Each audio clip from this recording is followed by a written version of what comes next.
Donc, après la salle cubiste, on est ici dans une salle consacrée au classicisme au pluriel, puisque Picasso donc, participe à son époque de ce retour à l'ordre qu'on voit s'opérer après la Première Guerre mondiale, puisqu'on a à cette époque assimilé le carnage de la Première Guerre mondiale aux avant-gardes.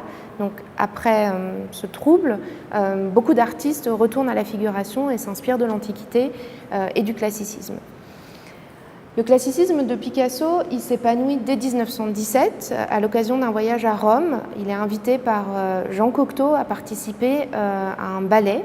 Donc, il va collaborer avec la compagnie des ballets russes, chorégraphie Léonide Massine, musique Éric Satie, au costume et au décor.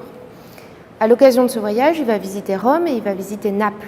Et il va découvrir l'art populaire napolitain, il va collectionner des cartes postales avec Igor Stravinsky et il va s'imprégner de toute cette culture méditerranéenne antique. Il va aussi rencontrer Olga Koklova, qui est une danseuse de la troupe des ballets, qu'il va épouser en 1918 et ensemble ils vont avoir un fils, Paul, en 1921. Ici, c'est un portrait de Paul que Picasso réalise en 1924, très marqué par un retour à la figuration évident. On est dans une approche beaucoup plus fidèle à la réalité, beaucoup plus illusionniste.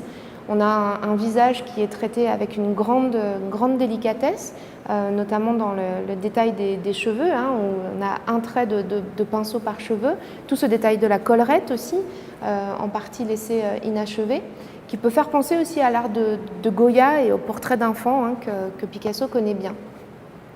Pour autant, le portrait n'est pas si classique que ça, puisque quand on regarde bien, il est inachevé. La collerette est en effet en partie laisse voir apparaître la toile nue.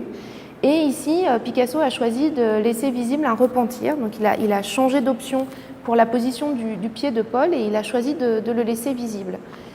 Cette affirmation de ce que nous regardons, une image, une peinture, ce n'est pas un Paul en arlequin, mais c'est une représentation de Paul en arlequin, et cette affirmation aussi du processus créatif de l'artiste, des différentes couches, du dessin, de la couleur.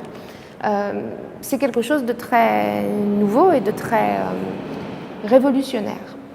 Par ailleurs, la manière dont Paul s'inscrit dans l'image, avec ce fond laissé vierge, fait réellement penser à la technique des papiers collés.